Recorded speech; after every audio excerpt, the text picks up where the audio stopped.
The candle had burned down to nothing by the time it was over. The midwife wrapped the child in silence, set him against Cecily's chest, and stepped out of the room without a word, because there was nothing left to say and no one else to say it to. Outside, the snow was still falling. The door at the end of the hall did not open. It had not opened all night. Cecily looked down at the small, red, furious face pressed against her, and she waited one more minute, perhaps two, the way she had been waiting for 2 years, the way she always waited quietly, without making a sound, as though the very act of wanting something too loudly might make it disappear entirely. Then she stopped waiting. "Your name," she said softly to no one but the child, "will be your grandfather's. Not his, never his." The wedding took place on a Thursday in November, which Cecily would later think was exactly the right kind of day for it, gray, unremarkable, and over before anyone had time to feel anything about it. She had worn her mother's pearls. That was the only decision that had been entirely hers. Everything else, the church, the date, the guest list of 40 people who ate quietly and left early, had been arranged between her father and the Duke's solicitor over the course of 3 meetings. She had not been invited to attend.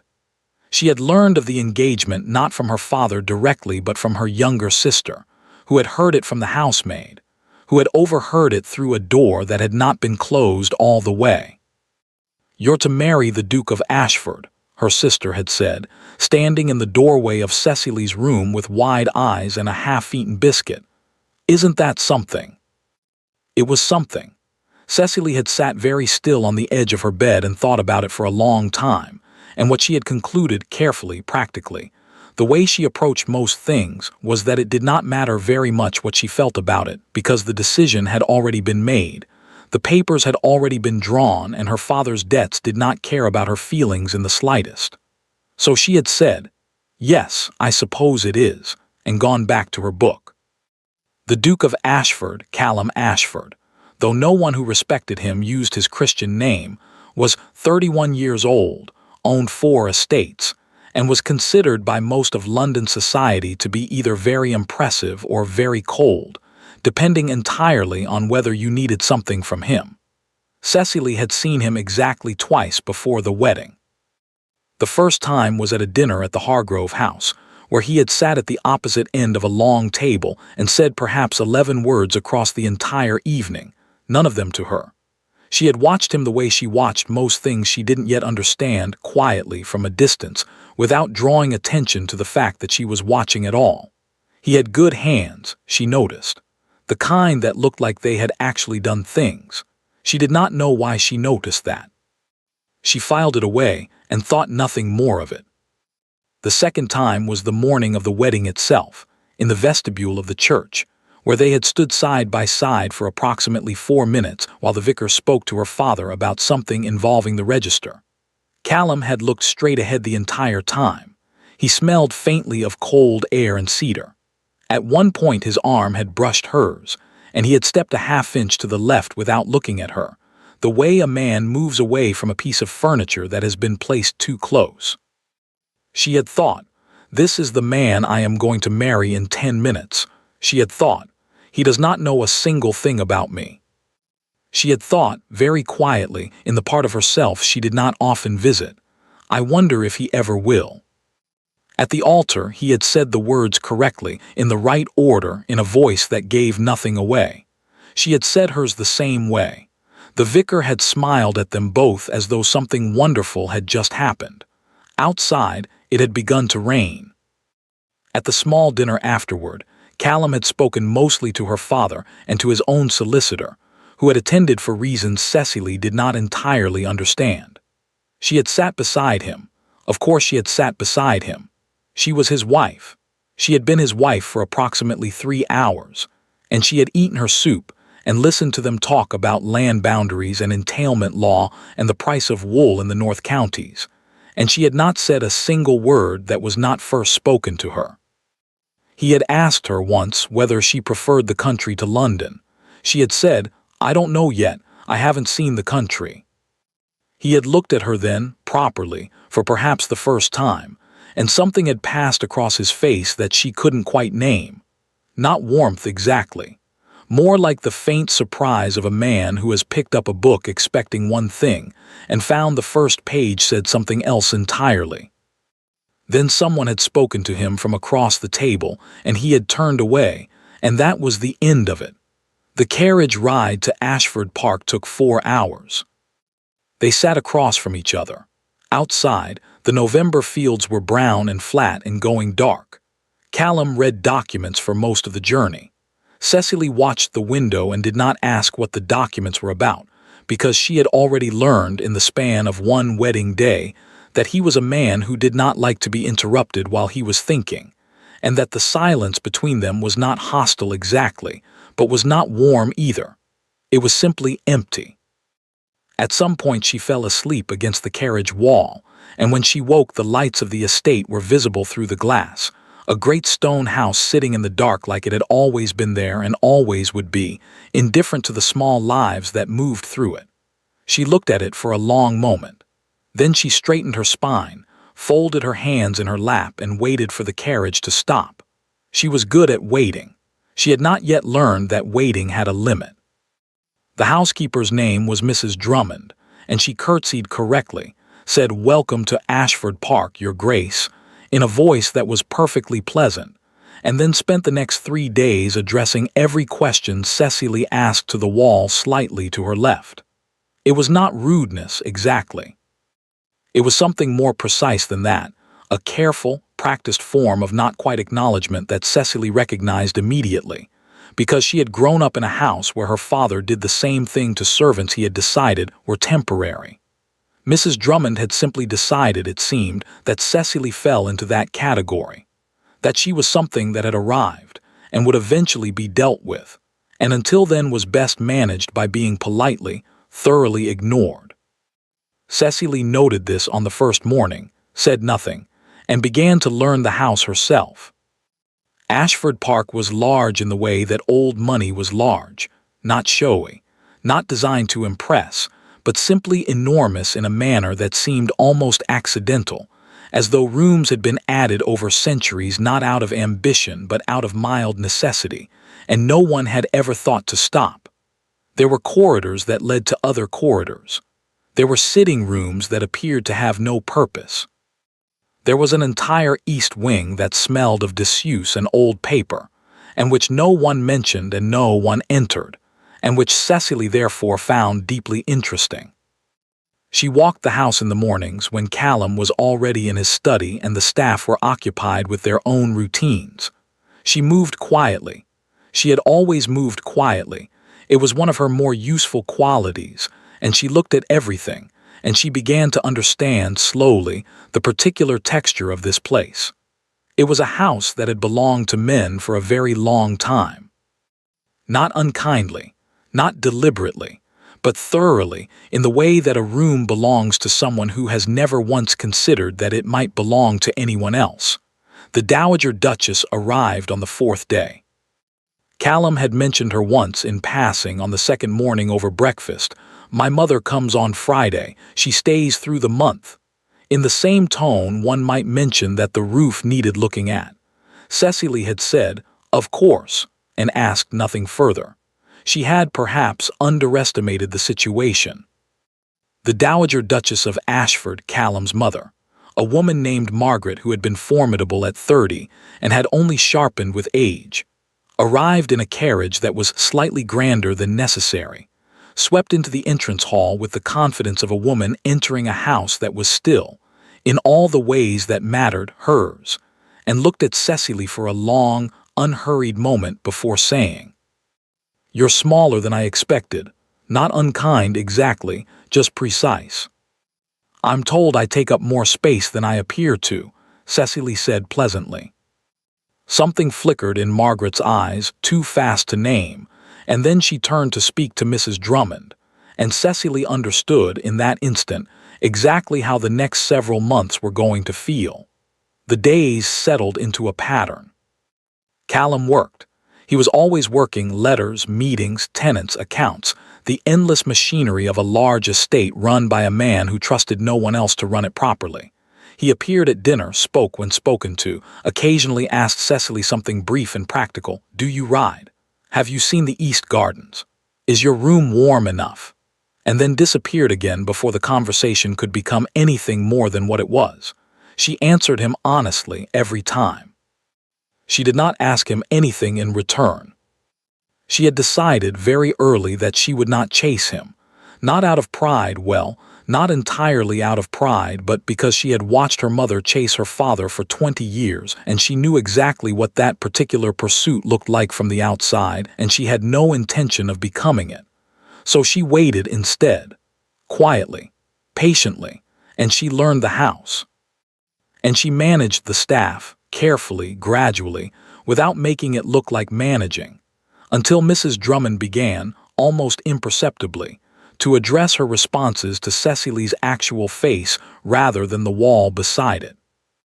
And she read in the library in the evenings, because the library was the warmest room in the house, and also because books had never once made her feel invisible, which was more than she could say for most of the people she had met. It was in the library that it happened. 3 weeks into her marriage, on a night when the wind was doing something dramatic against the windows and the fire had burned low without her noticing, Cecily looked up from her book and found Callum standing in the doorway. He was in his shirt sleeves. He had clearly not expected anyone to be there. They looked at each other. "I didn't know you used this room," he said. "You didn't ask," she said, and then, because that had come out slightly sharper than she intended, "I come most evenings. I can find somewhere else if you—" "No," he said, and then, after a pause that lasted just long enough to be interesting, "No, stay."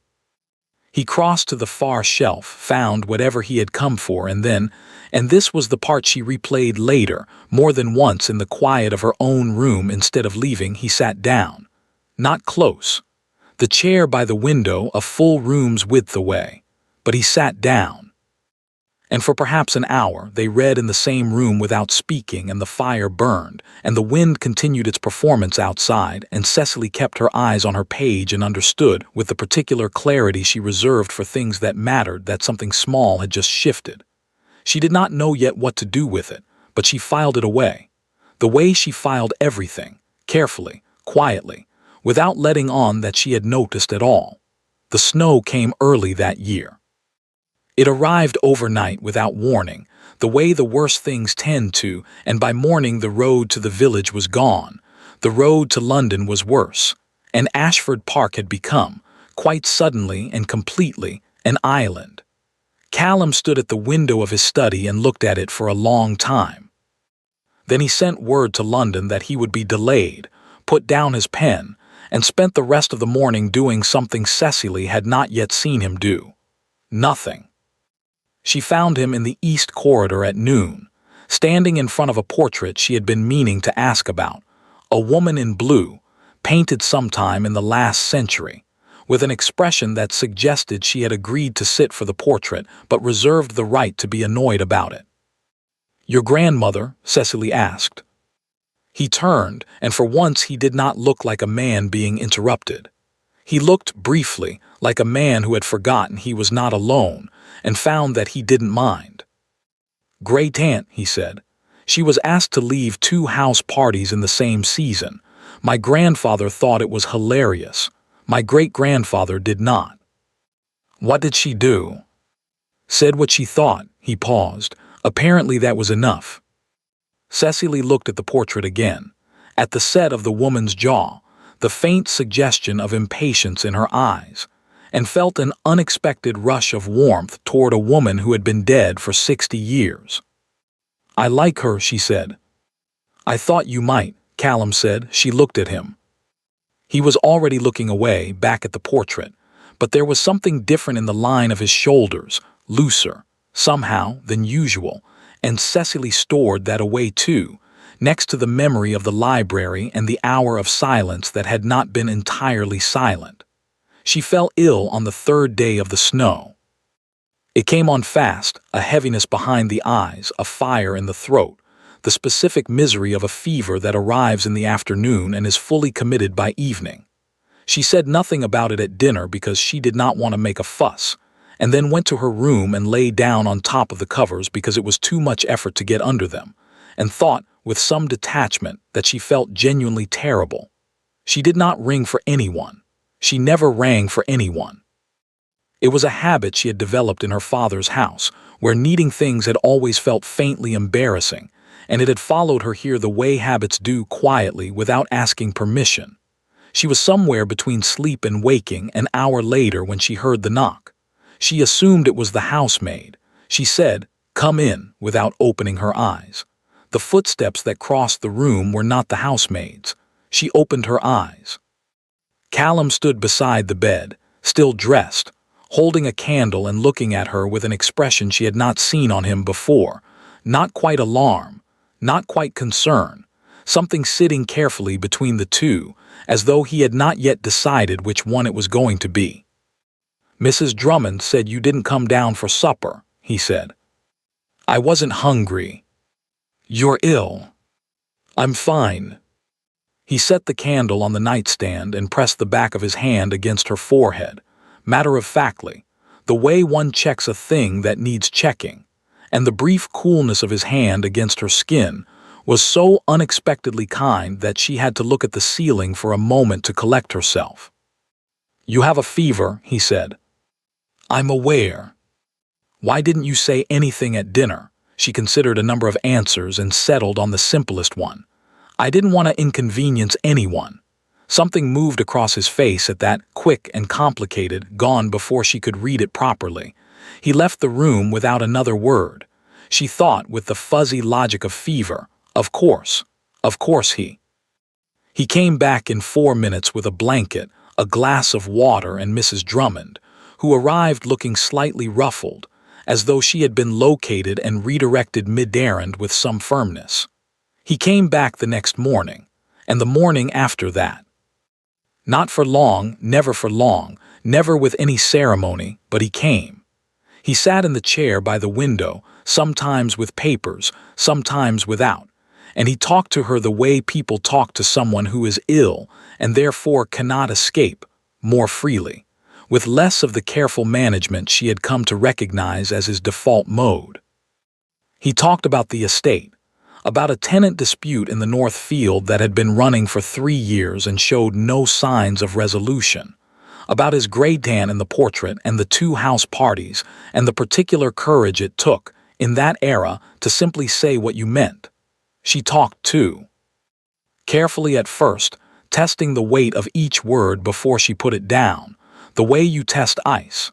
And then, as the fever broke and the snow continued and the days blurred together in the particular intimacy of being snowbound, less carefully. She told him about her mother's pearls, about the book she had been reading when she learned she was engaged to him, about the way she had grown up in a house where she was the quiet one, the sensible one, the one who was not her sister, and how that had shaped her into someone who watched everything and said very little and had very strong opinions she almost never voiced. "Why not?" he asked. She looked at him because no one asked. He was quiet for a moment. "I'm asking," he said. It was not a grand declaration. It was said simply, almost carefully, in the voice of a man who meant it without entirely knowing what he was opening. But Cecily felt it land somewhere in her chest and stay there, small and warm and terrifying, like an ember she did not know what to do with. She looked away. "Ask me something specific," she said, "and I'll answer." And he did. The snow melted on a Tuesday. She came downstairs to breakfast and found him dressed for London, his coat on, his bag already by the door, his whole manner reassembled into the shape she recognized from the beginning, composed, contained, forward-facing, already half somewhere else. "The road is clear," he said. "I've been delayed too long already." "Of course," she said. He looked at her once, and for just a moment too long, and then picked up his gloves from the table. "You should rest another day," he said. "The fever was bad." "I'm quite recovered." Cecily, it was the first time he had used her name. She looked up. But he had already looked away, already pulling on his gloves, already becoming the Duke of Ashford again in the way that happened. She was beginning to understand, whenever something came too close. "I'll write," he said. He did not write. She had not expected him to. She went back to the library that evening and sat in her chair by the fire and picked up her book and read the same page 4 times without taking in a single word. And she thought about embers, about how they looked like nothing, felt like nothing, and could still, if you were not paying attention, set the whole house on fire. Then she turned the page and waited for spring. Spring came, and with it letters. Not from Callum, she had stopped expecting those, but from her sister, Clara, who wrote the way she did everything, quickly, enthusiastically, and with very little regard for what the recipient might actually want to know. The first 3 letters were ordinary. The 4th was not. "I probably shouldn't say anything," Clara wrote, which was how she began every sentence that she had already decided to say, "but there is talk in London, about Ashford, about a woman, a Mrs. Harlow, recently widowed, very handsome apparently, and seen twice now at the same dinner as your husband. I'm sure it's nothing. Everyone says it's nothing, but you know how everyone says things are nothing right up until they are very much something." Cecily read the letter at the breakfast table alone in the pale morning light. She set it down. She picked up her tea. She thought, "I don't know if it's true." She thought, "I don't know if it matters." She thought very quietly in the part of herself she visited less and less. Yes, it does. You know perfectly well that it does. She folded the letter, put it in her pocket, and went about her day. The thing about rumors, Cecily had learned, was that they did not arrive all at once. They arrived in pieces, a letter here, a look there, a conversation that stopped when she entered a room. They accumulated slowly, the way water accumulated in a low place, until one day you looked down and found yourself standing in something you had not seen coming. By May, she had heard the name Mrs. Harlow 4 times. From Clara, twice more. From the wife of a neighboring landowner who came for tea, and said it with the particular brightness of a woman delivering bad news, she was enjoying slightly too much. And once, this was the one that stayed with her, from Margaret. The Dowager Duchess mentioned it in passing over dinner in a voice that was almost kind. "London is full of distractions," she said, cutting her meat with great precision. "Men of Callum's position are always sought after. One learns not to take it personally." Cecily looked at her mother-in-law across the table. "I don't take anything personally," she said. "I find it's more efficient." Margaret looked at her for a moment with that same flickering expression, the one Cecily could never quite read, and then returned to her plate. The subject did not come up again. But it sat in the room with them for the rest of the evening, quiet and enormous, like a third guest no one had invited. Callum came home in June. He arrived in the late afternoon, unannounced, and Cecily was in the garden when she heard the carriage. She had taken to spending time in the garden because it was one of the few places in the house that felt entirely hers, that Margaret had not claimed and Mrs. Drummond had not organized, and no one had any particular opinion about, and she stayed where she was for a moment, her hands in the soil, and made a decision. She would not ask. Not about London, not about the dinners, not about Mrs. Harlow, who may or may not have been handsome and who may or may not have meant something and who Cecily had decided, firmly and finally, she was not going to become obsessed with. She would not ask because she already knew, had known since November, since the church, since the carriage ride with the documents, that Callum Ashford was a man who revealed things in his own time or not at all, and that pressing him would only drive him further back into himself, and she had too much self-respect to stand outside a closed door and knock. She wiped her hands on her apron and went inside. He found her in the library. Of course he did. It was always the library. She was reading when he appeared in the doorway in his traveling clothes still, slightly dusty, looking at her with the expression she had catalogued from the snow. Not quite something, not quite nothing, sitting carefully in between. "You're well," he said, not a question. "Quite," she said. "You?" "Yes," a pause. "The garden looks better," he said. "I've been working on the east beds. Mrs. Drummond thought it was unnecessary." Mrs. Drummond thinks most things are unnecessary. She's not entirely wrong. Something shifted in his face, the faint suggestion of a smile, there and gone, like light on water, and Cecily felt it in her chest the way she always felt it, that small, stubborn warmth that she could not seem to extinguish no matter how sensible she tried to be about it.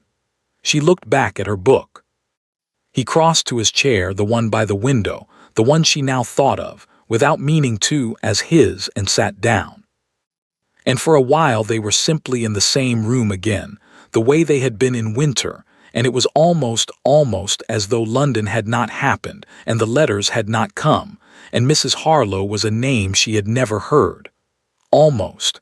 She found out she was pregnant in July.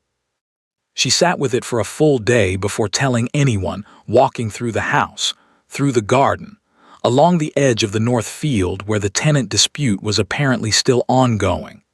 Just sitting with the weight of it, the strange doubled quality of it, the way it was both the most ordinary thing in the world and also felt, in her particular circumstances, like a door swinging open in a house she had not finished learning.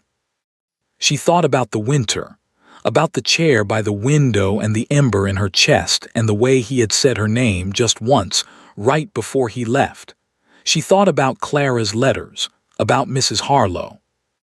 She thought about her child, this person, not yet a person who would be born into this house, into this marriage, into this particular careful silence between two people who had never quite managed to say the right things to each other. She thought, I will not let this child grow up invisible. And then she thought, with a ferocity that surprised her, I will not let myself stay invisible either. She told Callum that evening at dinner. Directly, without preamble, she had decided on directness, had practiced it in the garden. She simply said, I am expecting a child. In the winter, the physician thinks. Callum went very still. Not cold, not distant, but still, the way a man goes still when something lands that he was not prepared for, when the world rearranges itself faster than he can rearrange his face. He looked at her. And for one long, unguarded moment, she saw something in his expression that she had not seen before, something unmanaged, something that had not been filtered through the careful machinery of the Duke of Ashford, and it looked, she thought, extraordinarily like hope. Then he said, Are you well? Yes, she said. Is there anything you need? Not at the moment. Good, he nodded once, the way he nodded when closing a matter in his study. Good, and the moment closed, and she picked up her fork.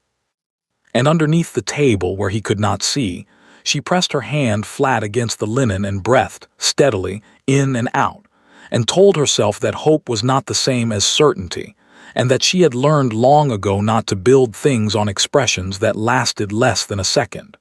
But she had seen it. She had seen it.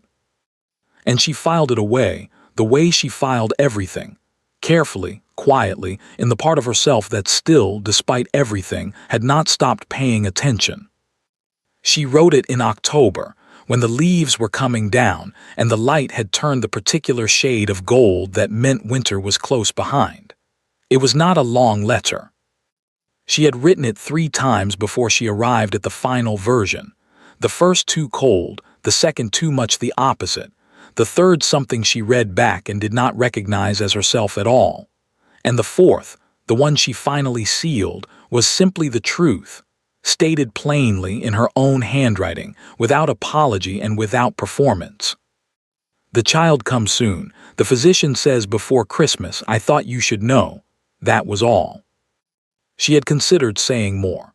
She had sat with the pen in her hand for a long time, looking at those 2 sentences, thinking about everything that could follow them, about the winter, and the library, and the name she had heard 4 times, and the hope she had seen in his face at dinner and spent 3 months trying not to think about.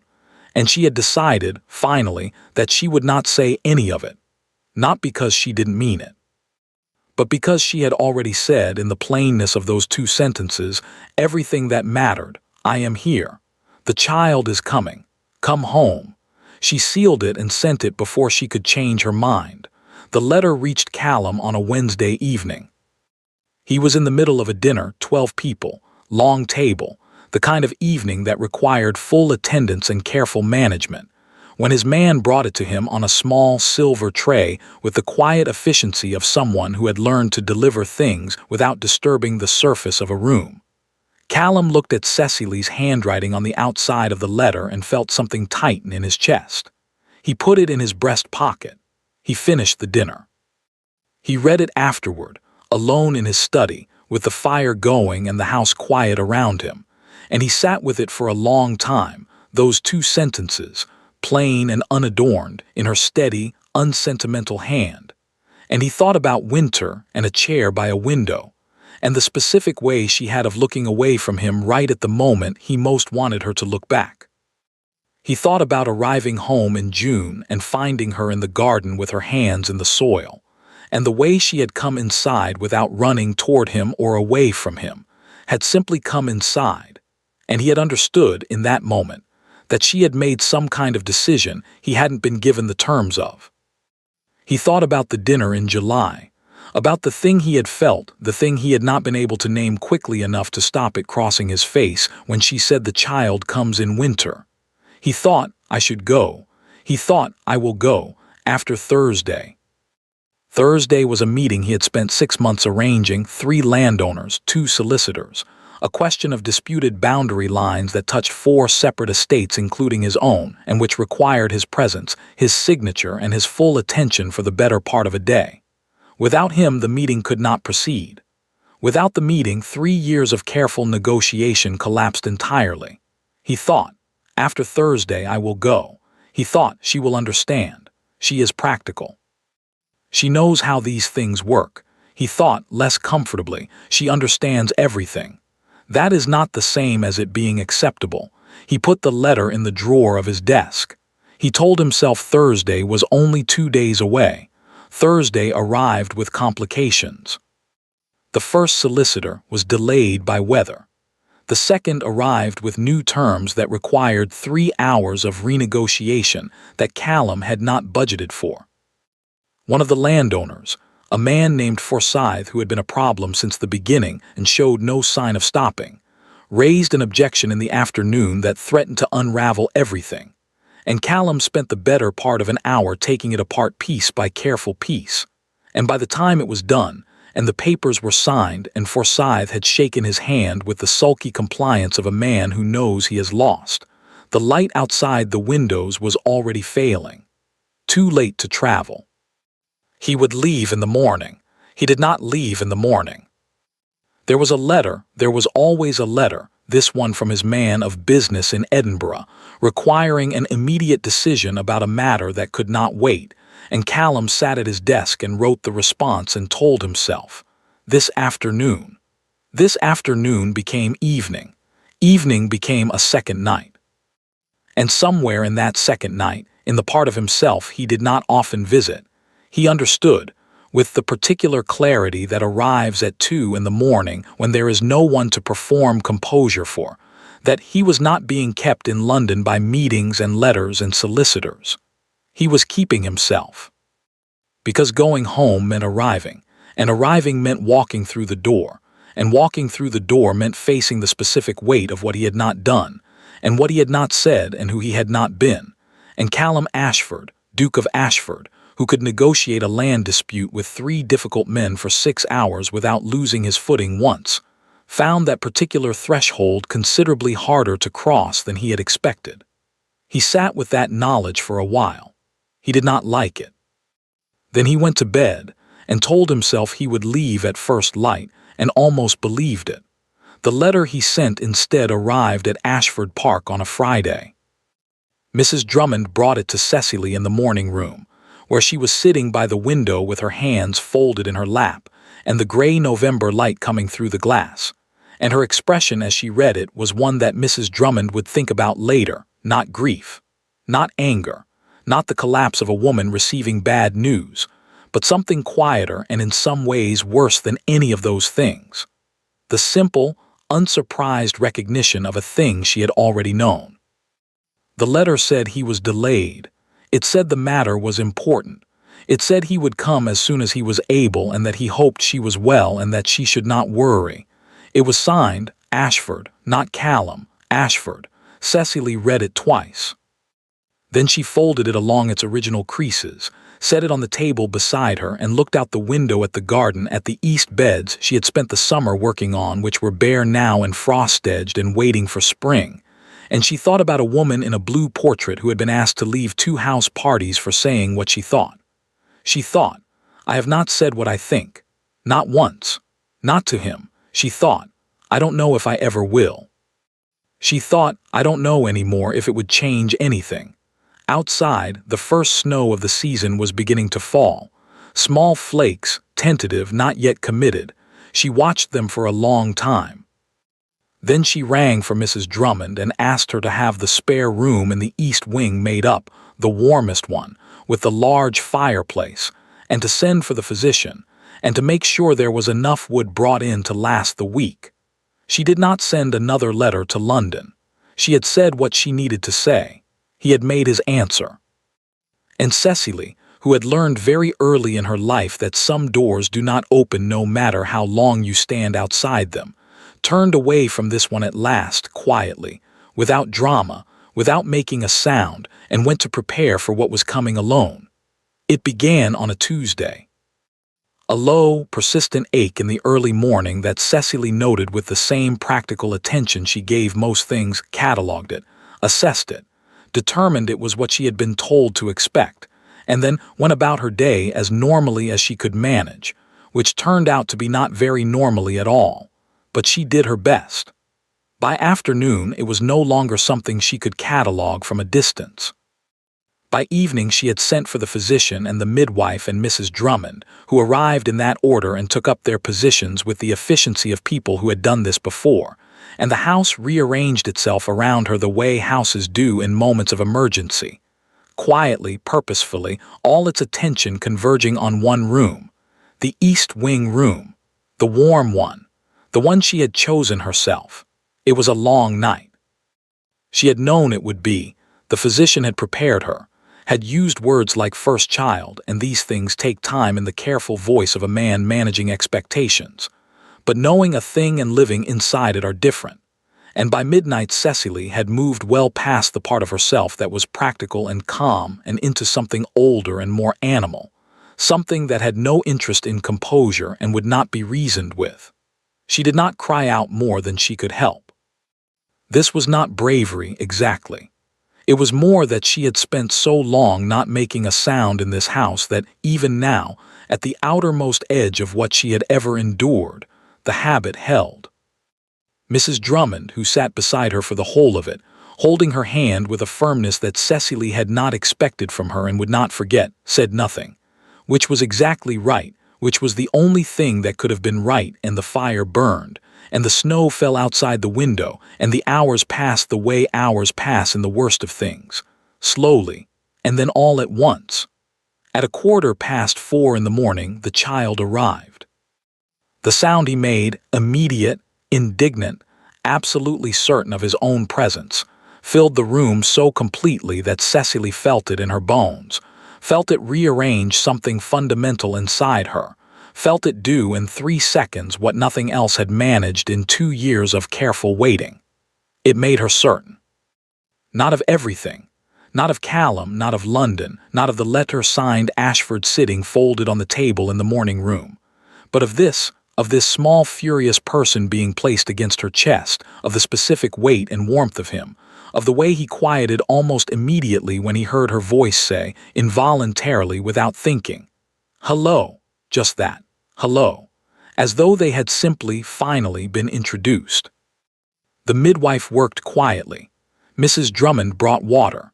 The physician said the things physicians say when everything has gone as well as it can go, and then stepped out to give her a moment, and for a little while it was only Cecily and the child and the fire and the snow outside the window. She looked at the door. She could not have said afterward how long she looked at it. Long enough. Longer than she should have. Long enough to know, with a finality that was different from anything she had felt before, not the resigned acceptance of a woman who has lowered her expectations, but something harder and cleaner like bone, that it was not going to open, that he was not coming. That she had known, really, since Friday, since the letter signed Ashford, since the folded creases and the careful words. He hoped she was well. She should not worry. She had known the way you know things you are not yet ready to say out loud. She looked at the door for one more moment. Then she looked down at her son.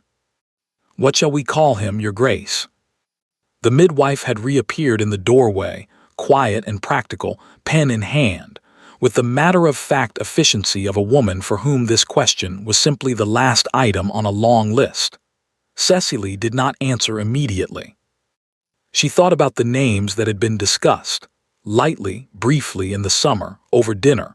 Callum's father's name, his grandfather's, the long line of Ashford men stretching back through the portraits in the hall, each one with the same jaw and the same careful containment and the same habit of being somewhere else when it mattered. She thought about her own father, a quiet man, an unremarkable man if she was honest, who had made unremarkable choices and lived a small, decent life and loved her in his limited way as well as he knew how. He had not been grand. He had not been powerful, but he had come to her room when she was ill. He had sat beside her. He had stayed. She looked at her son, at his dark hair, at his closed fists, at the absolute authority with which he had announced his own existence into a room that had not been ready for him. "Edmund," she said, her father's name, not his. Not the Ashford line, not the portraits in the hall, not the long, careful tradition of men who signed their letters with their title instead of their name. Edmund. The midwife wrote it down without comment. Cecily pressed her lips to the top of her son's head and breathed in the extraordinary, specific scent of him, and felt, somewhere beneath the exhaustion and the ache and the long accumulated weight of the past 2 years, something that she could only describe as arrival. Not happiness, quite. Not yet, but arrival.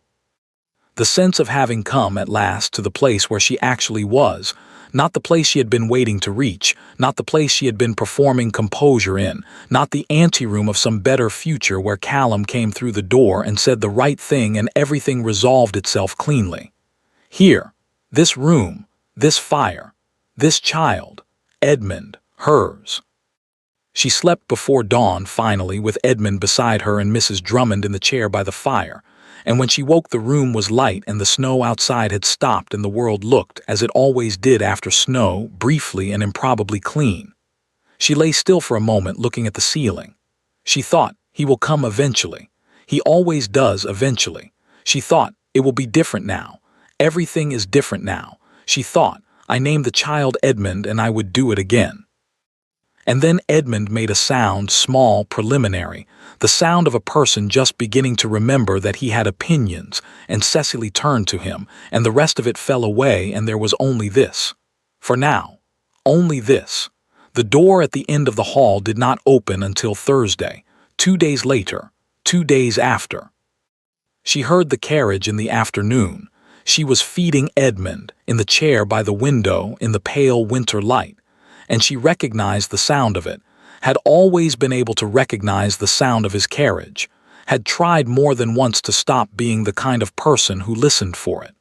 She did not move. She heard boots in the entrance hall, voices, Mrs. Drummond's, brief and careful, footsteps on the stairs, the long corridor coming closer, and then a knock. Not the door swinging open, not the entrance of a man who considered this his house and therefore all doors in it his to open. A knock, careful, almost tentative. She had not expected that. She looked at Edmund. Edmund looked back at her with the sublime indifference of someone who has not yet learned to find anything complicated. "Come in," she said. He looked terrible. This was the first thing she noticed, not with satisfaction, not with the particular cold pleasure of a woman whose grievance has been visibly confirmed, but simply as a fact, observed and catalogued the way she catalogued everything. He had not slept. His coat was still on, as though he had come straight from the carriage without stopping, without giving himself time to compose himself in the hallway mirror the way she knew he usually did. There was something in his face that she had not seen before, not the careful management, not the composure, not the 12-people-long table version of Callum Ashford, but something stripped of all of that, something that had been traveling for 2 days and had arrived before it was ready. He stood in the doorway and looked at her. Then he looked at Edmund, and he went completely still. She did not help him. She had decided that in the minutes between hearing the carriage and hearing the knock, she would not perform ease she did not feel, would not smooth it over, would not make it simpler than it was. She had done that for 2 years. She was very tired of doing that. So she sat in her chair by the window with Edmund against her chest, and she watched Callum Ashford stand in the doorway of the room where his son had been born 2 days ago without him, and she let the silence be what it was. He was the one who had to cross it. He crossed it. Slowly, as though the floor between them required care, as though he was not entirely sure of his welcome and knew it, and this, too, she noted, the knowing. He had always known. That had never been the problem. He stopped a few feet away. Close enough that she could see his face properly now. The sleeplessness, yes, and something else beneath it. Something that had been working on him for 2 days in a carriage and before that in a study in London. Something that looked very much like a man who had finally, too late, fully understood something. He looked at Edmund for a long time. Edmund, with his characteristic indifference to the emotional complexity of the situation, was asleep. Callum started, then stopped, tried again. "He looks like you," he said. "Does he?" said Cecily, not a question. "Around the eyes." A pause. "And the way he, even asleep, he looks like he has an opinion about something." Despite everything, despite 2 days and a letter signed Ashford and a door that had not opened, Cecily felt the corner of her mouth move. She stopped it. "His name is Edmund," she said. Something crossed Callum's face at that, not quite a flinch, but adjacent to one, and she watched him absorb it, watched him understand what it meant, what it did not mean, what she had decided in the cold of a Tuesday night in a room he had not been in. He said nothing, which was, she thought, the right response. The first right response he had given in quite some time. "Cecily," he said after a moment. "Don't," she said quietly, without heat. "I need to." "Not now," she looked at him. "He's 3 days old, I'm exhausted. Whatever you need to say to me, it will keep." He closed his mouth, nodded once. And then, and this was the thing she replayed later in the nights that followed, the thing she could not entirely account for, instead of leaving, instead of retreating to his study and his papers and the safe distance he had always maintained, he pulled the chair from beside the wall, the one Mrs. Drummond had been using, and he sat down. Not close, not presumptuous, but in the room. Present. She looked at him.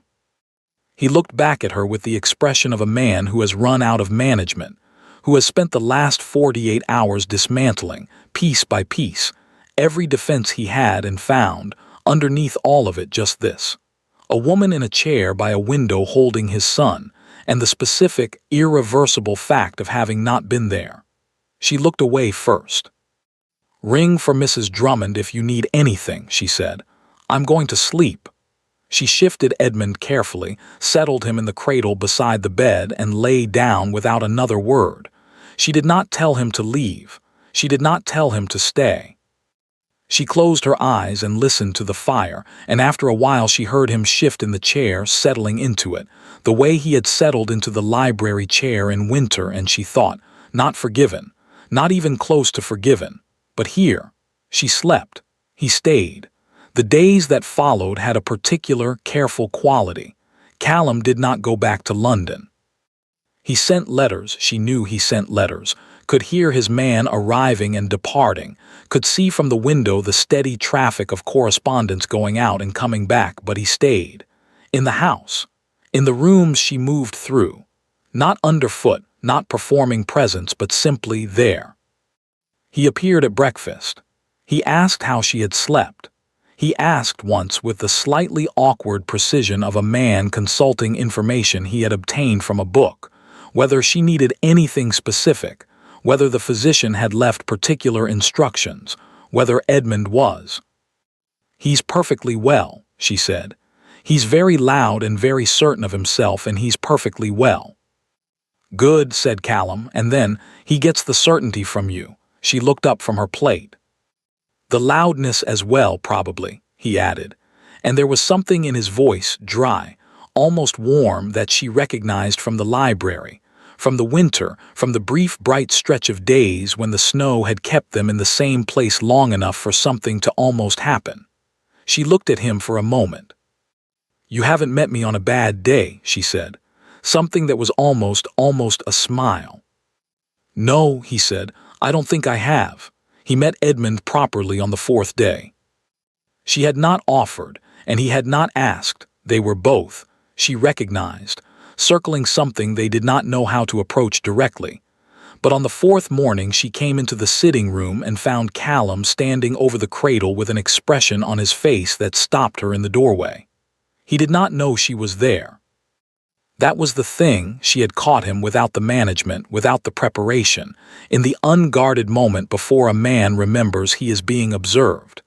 He was just looking at Edmund, who was awake and conducting his usual thorough investigation of the ceiling, and Callum's face was, she did not have a word for it.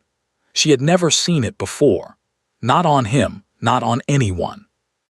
It was not simply love, though it was that.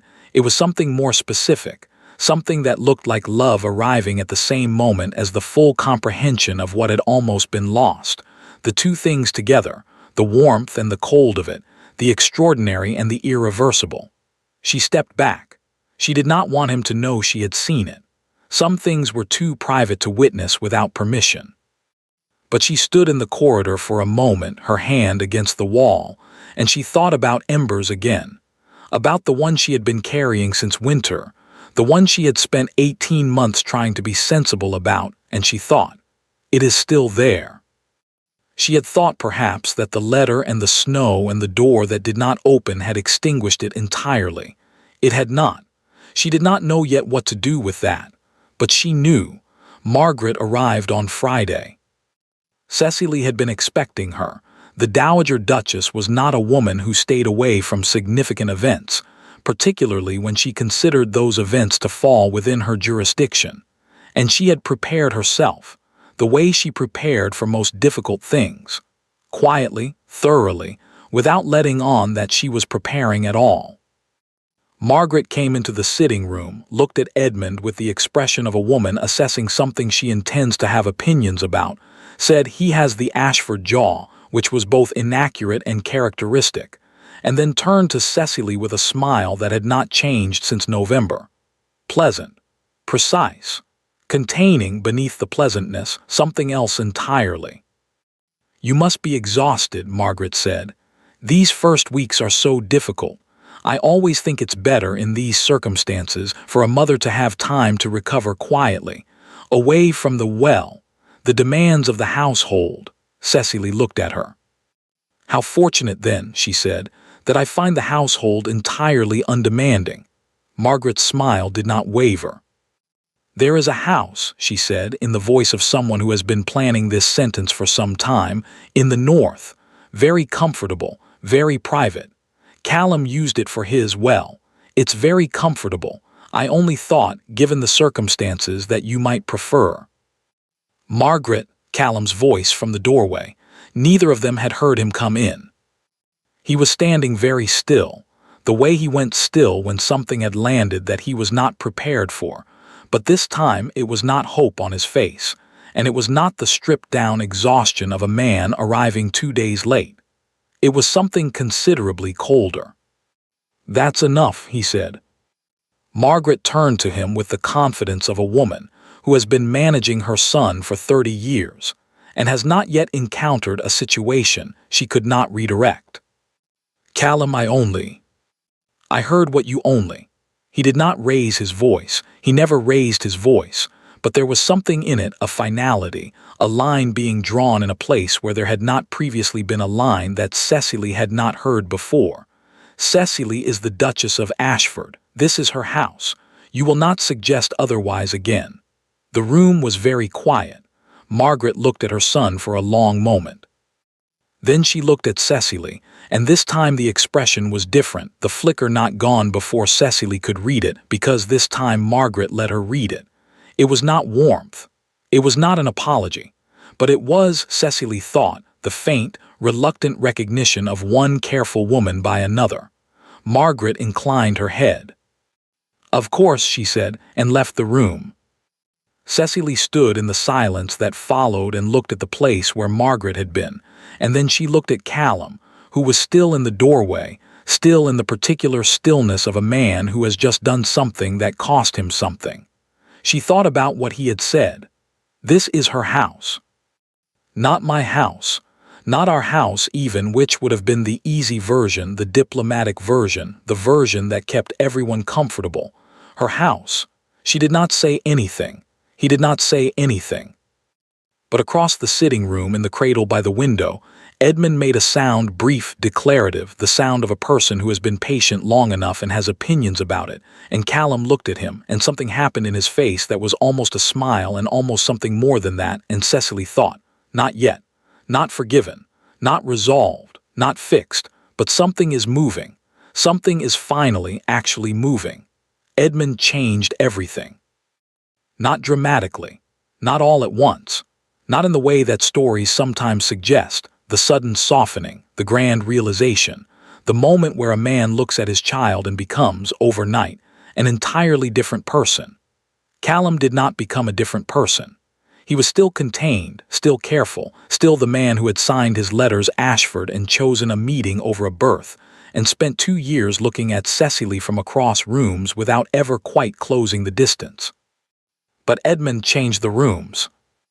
That was the only way Cecily could explain it to herself, in the quiet of her own thinking. Edmund changed the rooms.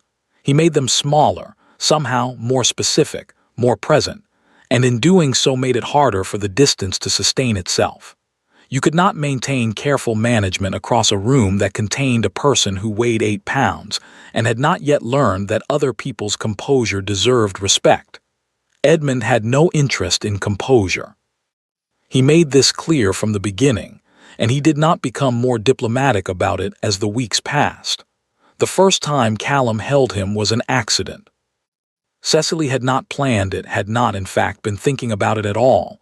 She had simply been crossing the sitting room with Edmund against her shoulder when she stumbled on the edge of the rug, not badly, not dangerously, but enough that she lurched forward, and Callum, who had been standing 3 feet away reading a letter, moved without thinking. His hands came up, and then Edmund was in them. They all three froze, Cecily, Callum, and Edmund, who stopped mid-complaint and looked up at this new person holding him with the focused, unimpressed scrutiny of someone conducting an assessment. Callum looked down at his son. His son looked up at him. The letter fell to the floor. Neither of them noticed. Cecily straightened and stepped back, and watched Callum Ashford hold his child for the first time with the expression of a man who has picked up something he did not expect to be so heavy, not heavy in weight, but heavy in the other way, the way that matters, the way that rearranges things permanently, and she thought, there it is again, that thing on his face that I don't have a word for. Callum said, then stopped. Yes, said Cecily. Because she knew what he meant. She had felt it too, the first time. The way Edmund was simultaneously the most ordinary thing, a baby, just a baby. People had babies every day, and also somehow the most specifically, impossibly real thing she had ever encountered. The way holding him made everything else feel slightly theoretical by comparison. Callum stood very still, as though movement might break something. Edmund, having completed his assessment, reached up and closed his fist around Callum's finger with the absolute authority of someone who has decided a thing and sees no reason to discuss it further. Callum looked at his finger, at the small fist wrapped around it, and Cecily watched something happen in him that she thought had probably been happening for some time, quietly underneath the surface, gathering itself, and had now arrived.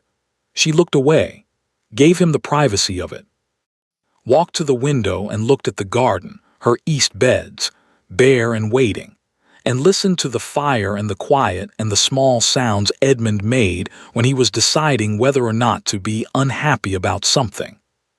When she turned back, Callum was sitting in the chair by the window, his chair, the library chair, its twin in this room, with Edmund against his chest, one large hand spread across the baby's back, and his eyes closed.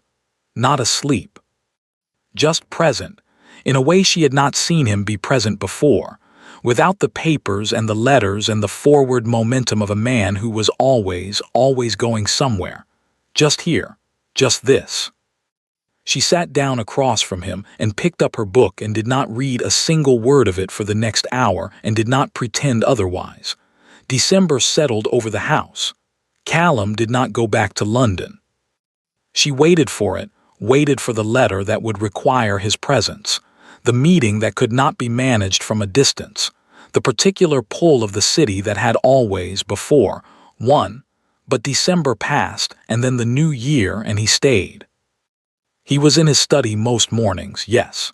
He worked. She did not expect him not to work, had never expected that, but the work stayed in the study now mostly, and in the evenings he appeared.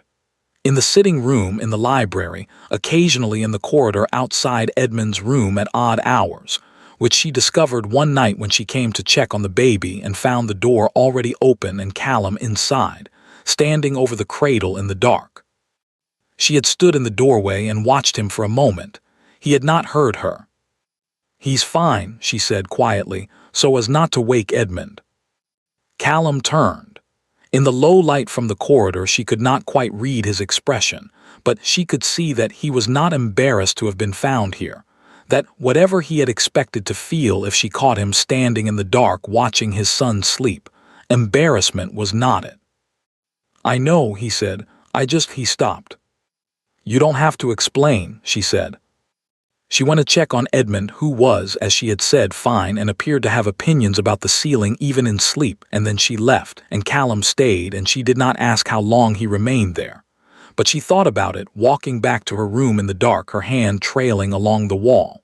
She thought, this is what it looks like when he lets himself. She thought, the question is whether he can do it when it isn't easy. She thought, the question is whether I can trust the difference. She could not sleep one night in January and came downstairs at 2 in the morning to find the library fire still going and Callum at the desk in the corner. Not his study desk, the library desk, the smaller one by the window, with papers spread around him and a glass of something untouched at his elbow. He looked up when she came in. Neither of them said anything for a moment. "Edmund?" he asked. "Sleeping, I just couldn't." She gestured vaguely at the general concept of sleep.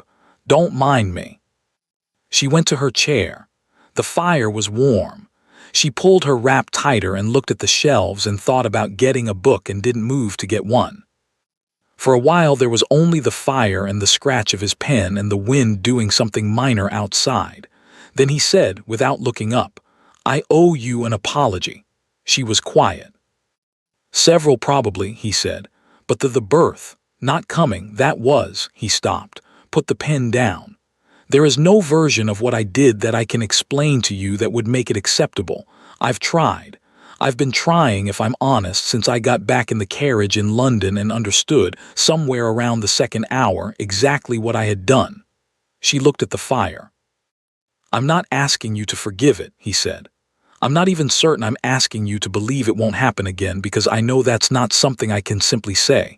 I know you would need, I know it would require." He stopped again, started again more carefully. "I know what I am. I know the way I close things off when they get, I know. I've always known. I just didn't understand before what it cost." She was quiet for a long moment. "What changed?" she said. "I'm sorry." "You've always known," you said. "So what changed?" She looked at him then across the room in the firelight. "Why now? Why is this the moment you say it?" He looked at her steadily. "Because before, Edmund," he said, "the cost was yours. You were the one paying it, and I—" He stopped. She watched him choose honesty over comfort, watched him pick it up and hold it. "I let you, because it was easier than because I didn't know how to, because I was." "Afraid," she said. He looked at her. "Yes," he said. Just that. One word. The first wholly unguarded thing she thought he had ever said to her directly, without the letter and without the management, and without the 12-people-long table version of himself standing in front of it.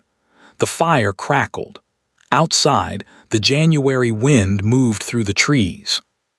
"I'm not asking you to fix it tonight," she said finally. "I'm not asking you to fix it at all, actually. I don't need a speech, Callum. I don't need the speech. I know. What I need," she stopped, tried again. "What I needed for 2 years was not a speech. It was very simple, it was just," she looked at the fire. "Just to not be alone in it," she said. "That's all. That was all it ever was." The silence after that was different from the silences before it, not empty, not the careful management of two people avoiding something. Full, heavy. The kind of silence that meant something had been put down that had been carried for a long time, and the putting down of it had changed the weight of the room. He did not say, "I know, I'm sorry, I'll be different." He said nothing. But after a while he got up from the desk. She watched him do it, watched him cross the room without hurry and without ceremony, and he sat down in his chair by the window. Not across from her, beside her. Close enough that when she turned her head she could see his face properly, and what was on it was not hope this time, and not the stripped exhaustion of a man arriving too late, but something quieter and less performed and more difficult than either of those things. Something that looked like a man beginning, not finishing, not resolving, not wrapping himself in a clean ending, just beginning. She looked at him for a long moment. Then she looked back at the fire. And they sat there together in the library in January, in the specific warmth of a room that had been theirs, separately, for a long time, and was becoming slowly, carefully, with no guarantees, something else. February brought visitors. A neighbor's dinner, which they attended together for the first time, actually together. Not in the sense of arriving in the same carriage and sitting at opposite ends of a table, but together in the way that people noticed. In the way that Margaret, attending also, watched from across the room with an expression that had shifted, incrementally, from assessment to something Cecily could not yet name. At the dinner, a woman Cecily had met twice leaned close and said, with the bright eyes of someone delivering a compliment that is also a small excavation, "You seem so settled now, Lady Ashford. Marriage suits you." Cecily considered a number of responses. "I'm getting there," she said. Later in the carriage home she told Callum what she had said. He was quiet for a moment. "Are you," he asked, "getting there?" She looked at him across the darkened carriage, at his face in the passing lamplight, at the question on it which was not a small question at all. And she thought about the library in January and the chair beside hers, and the word afraid said plainly in the firelight. "Ask me something specific," she said. He looked at her. And the corner of his mouth moved, really moved this time, not the ghost of it, not the almost, and he said quietly, "Are you getting there, with me, specifically?" She held his gaze. "Yes," she said, one word. The carriage moved through the dark. Outside, the February fields were silver with frost, and ahead of them the lights of Ashford Park were visible through the glass, the great stone house, sitting in the dark the way it always had, the way it always would. But it looked different to her now. It had been looking different for some time. She had just, she thought, been waiting until she was sure enough to say so. It happened in March. Cecily did not see it coming, not because she wasn't paying attention, she was always paying attention, but because it came from a direction she had not been watching. She had been watching Callum. She had been watching Edmund. She had been watching the slow, unsteady thing building between the three of them in the rooms of this house, fragile and real and not yet named. She had not been watching Margaret. She should have been watching Margaret. It began with a letter. Not to Cecily. She found out about it afterward, pieced it together from fragments. From a conversation she was not supposed to hear, and a document she was not supposed to see, and the particular, practiced silence of a household that had been managed by the Dowager Duchess for 30 years, and had not entirely forgotten how. The letter was to Callum's solicitor in London. Margaret had written it in January, apparently 2 weeks after the dinner in the sitting room, 2 weeks after Callum had told her that's enough in the voice with the line in it, and it concerned, in the careful language of legal correspondence, a question about the terms of Cecily's marriage settlement. Specifically, the conditions under which those terms might be revisited. Specifically, whether there existed any grounds, incompatibility, failure of expectation, the particular language of contracts drawn between men who had not consulted the woman being contracted, on which the arrangement might be, if not dissolved, then substantially renegotiated. In plain language, whether Cecily could be removed. Not dramatically, not cruelly. Margaret was not a crude woman. She did not deal in cruelty. She dealt in architecture, in the careful rearrangement of circumstances until a thing became inevitable without anyone having to say it aloud. There was the house in the north, very comfortable, very private, a generous allowance. Edmund would remain at Ashford Park, of course. He was the heir. He belonged to the house, to the title, to the long line of careful men in the portraits, and Cecily would be managed. Placed, made comfortable and made distant and made, eventually, irrelevant. Callum found out on a Tuesday morning. His solicitor, a decent man, a careful man, a man who had served the Ashford family for 20 years and had developed, over those years, a finely calibrated sense of which instructions to follow and which to bring to the Duke's attention first, had written back to Margaret with a response that said, in essence, I will need to discuss this matter with His Grace before proceeding. And then he had written to Callum. Cecily did not know what the letter said exactly. She knew that Callum received it at breakfast, that he read it at the table, that she watched his face go through 3 distinct expressions in the space of 10 seconds, the first unreadable, the second not, and that he folded it, put it in his pocket, excused himself, and went to find his mother. She did not know what was said between them. The door to the morning room was closed. She sat in the library with Edmund asleep in the cradle beside her and her book open on her lap and her eyes on the page and her mind entirely elsewhere, and she listened to the house around her, the particular quality of a house holding its breath, and she waited. She was good at waiting. She had gotten considerably less patient about it. It was 40 minutes. She counted, without meaning to, in the way you count things when you are trying not to think about them. 40 minutes and then footsteps in the corridor, Callum's. She knew them by now, knew the particular rhythm of them, and then the library door opened and he came in. He looked at her. She looked at him. What happened? She said.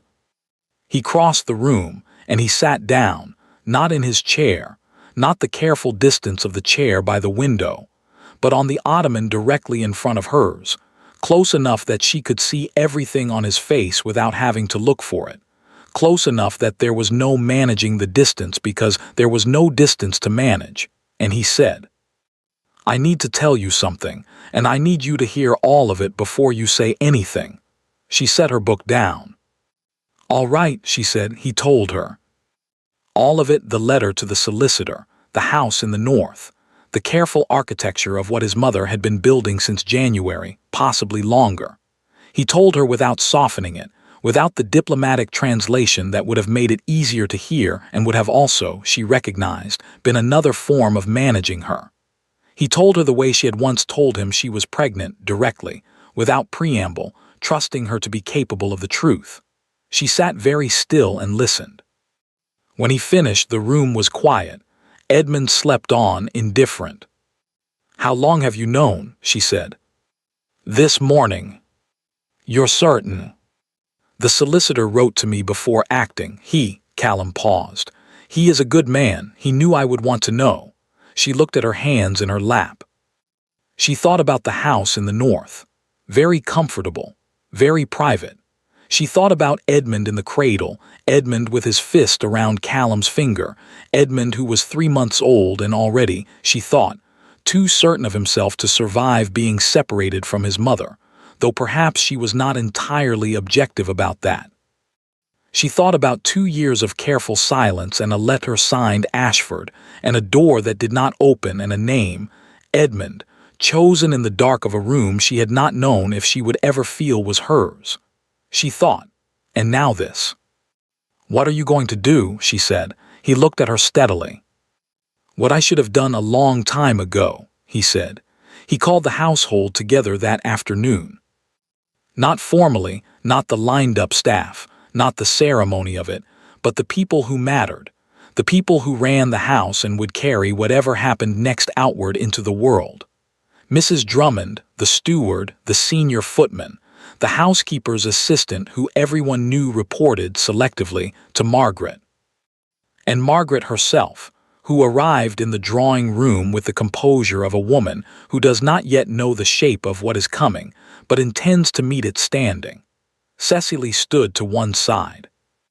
She had tried once in the corridor to tell Callum that he did not have to do this, that she could manage, that there were other ways, quieter ways, ways that did not require him to, and he had looked at her with an expression that stopped her mid-sentence. I know you could manage, he said. You have been managing, that is precisely the problem.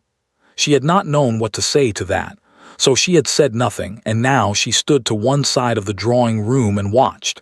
He did not make a speech. She had expected, she did not know what she had expected. Something formal, perhaps.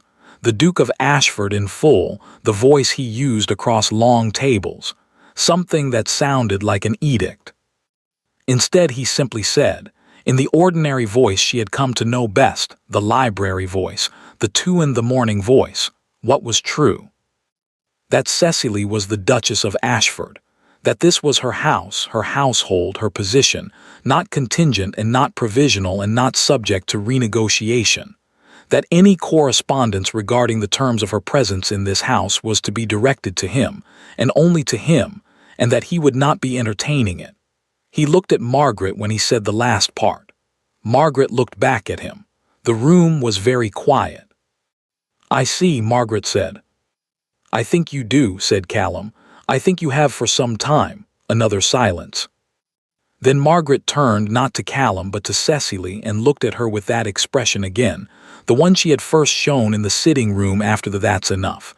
The one that was not warmth and not apology but was, Cecily had decided, the closest Margaret Ashford came to either. She inclined her head. A small gesture, precise, deliberate, an acknowledgement. Cecily returned it, equally small, equally precise, and thought, this is not the end of it. She is not finished, and she knows I know she is not finished. But it was something. It was a line, drawn clearly by the right person in front of the right people. It was a start. That evening Margaret came to find her.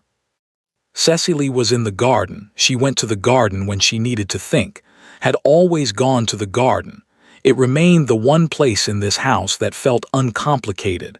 And she heard Margaret's footsteps on the path and did not turn around. Margaret stood beside her for a moment, looking at the east beds. You've done well with these, she said. They'll be better in spring, said Cecily. A pause. He is not an easy man, Margaret said. No. He was not an easy boy either, if that's any consolation. Something in her voice, dry, almost affectionate, the voice of a woman who has loved a difficult person for a long time and made her peace with the difficulty. His father was the same. It runs in them. The closing off. I know, said Cecily. What I did, Margaret said carefully, was not. I want you to understand that it was not. I understand what it was, Cecily said, not unkindly but clearly. Margaret was quiet. He chose, Cecily said. That's what matters. He chose, and he chose clearly, and he chose in front of people. That's, she paused. That's what I needed to know. And now you know. And now I know. The garden was very still around them. The last of the winter light was going, the sky above the bare trees turning the color of cold water, and somewhere inside the house, Edmund was beginning to make the sounds that meant he had opinions about the approaching evening. Margaret looked at the east beds for a moment longer. He'll need managing, she said. Still, always, he won't always get it right. I'm aware, said Cecily. You'll tell him when he doesn't. It was not a question. Yes, said Cecily, I will. Margaret nodded once. And then, without ceremony, without the grand gesture or the warm resolution that the moment might have called for in a different story, she simply walked back inside. Cecily stood in the garden alone. She looked at her east beds, at the bare soil, frost-edged, patient, waiting for the warmth that was coming whether or not you believed in it yet. And she thought about 2 years, and a letter signed Ashford, and a door that did not open, and a name chosen in the dark. She thought about a man sitting beside her in January saying afraid like it was simply a fact, like honesty had been there all along, and had only needed to be picked up. She thought about trust, about what it was made of, how long it took to build, how different it was from hope, how much harder and how much more worth it. Edmund's sounds from inside were becoming more pointed. She smiled at the garden. Then she turned and went inside to her son and did not look back. She found Callum in the corridor outside Edmund's room. He had gotten there first, apparently.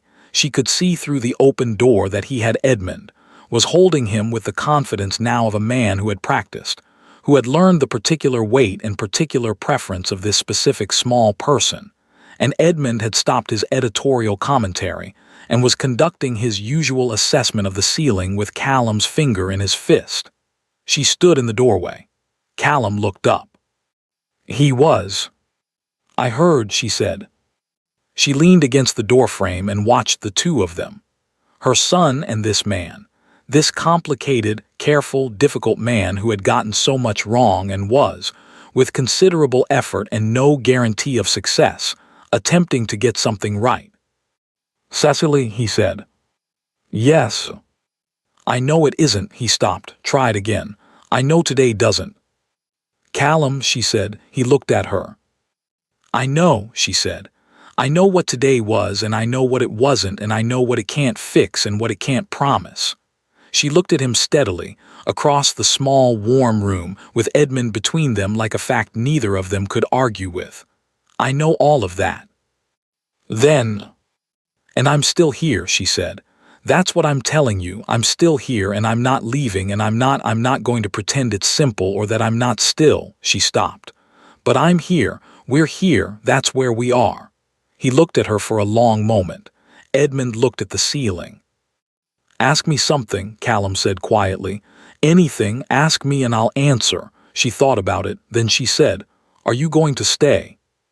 Not will you be better, not will you change, not will you promise. She knew better than to ask for promises, knew that promises made in warm rooms in March had a way of meeting cold reality and coming apart. Just, "Are you going to stay?" He held her gaze. "Yes," he said, one word. The first wholly unguarded thing she had ever asked of him directly, the truest thing he had ever said to her. She nodded once. Then she crossed the room and stood beside him and looked at their son, who had finished with the ceiling and was now looking at both of them with the focused, unsurprised expression of someone who has been waiting for this particular moment for quite some time and is prepared to reserve judgment on whether it has been worth the wait. "He has your eyes," Callum said. "Everyone keeps saying that." "It's because it's true." "Mrs. Drummond says he has your jaw." "Mrs. Drummond is never wrong about anything. She would agree with you." And there it was, quiet, unhurried, in a small, warm room in March with the last of the winter outside and spring somewhere close behind it. Something that was not yet happiness, but was the ground that happiness grows from. Something that had been built, slowly and imperfectly and with considerable cost, out of 2 years of silence and 1 winter of snow and a letter and a name chosen in the dark and a word said plainly in firelight. Something real, something that was theirs. It was a Thursday in May, and the east beds were extraordinary. Cecily had not planned it that way, had not stood over them 2 years ago with this specific outcome in mind. But somewhere between the frost-edged patience of that first winter and 2 full springs of quiet, stubborn work, the garden had become something she was genuinely proud of. Not loud about. Just proud of. In the private way she was proud of most things. She was on her knees in the far corner when she heard Edmund. Not crying, Edmund rarely cried anymore.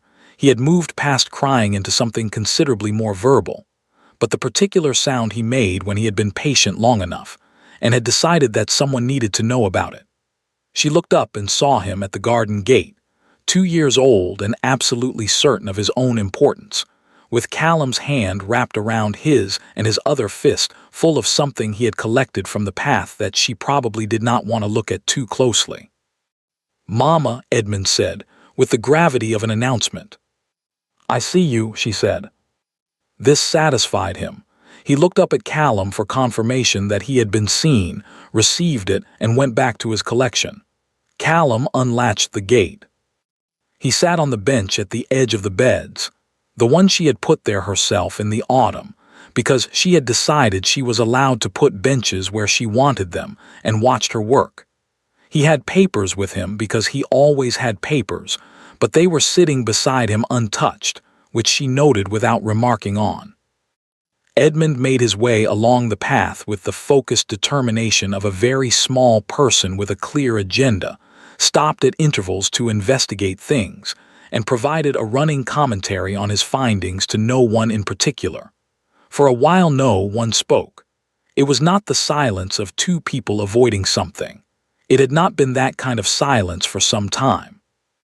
"Margaret is coming Friday," Callum said. "I know," she wrote. "She wants to take Edmund to the village." "I know that too." Cecily sat back on her heels and looked at him. "She asked me first." Something passed across his face, quiet, warm. "Did she?" "She's been asking me first for about 6 months now.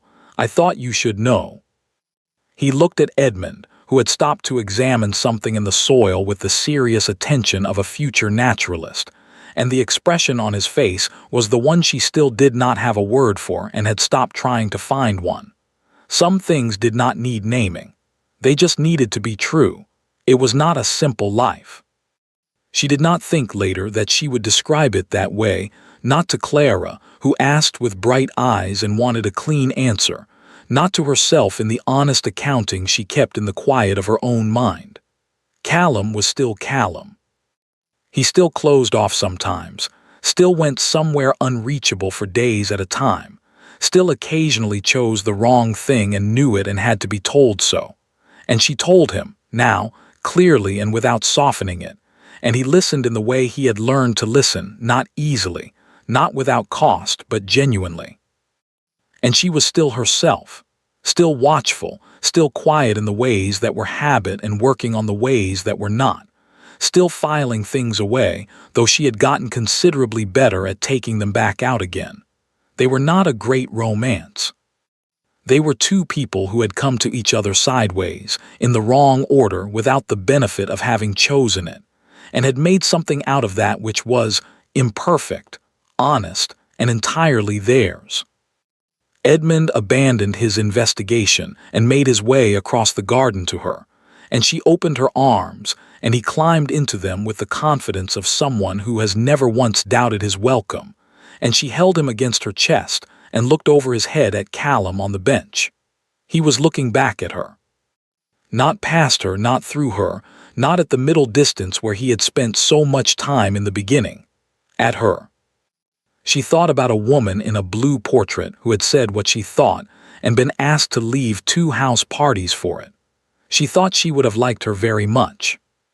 She thought about a girl who had learned to be invisible in her father's house and had carried that habit into a marriage and had spent 2 years waiting, quietly, without making a sound, for a door to open. The door had opened, not because she had waited, because she had finally stopped. "Come here," she said to Callum. Not a question, he came. He sat beside her in the garden in the May light, with Edmund between them and the east beds in full color around them, and the house behind them solid and permanent, and, she thought, finally actually hers. And Edmund immediately transferred his collection of pathfindings into Callum's hand, with the generosity of someone bestowing a great gift. Callum looked at what was in his palm. "It's a rock," he said. "It's a good rock," Edmund said firmly. "It is," Cecily agreed. Callum closed his hand around it, and that was all. That was enough.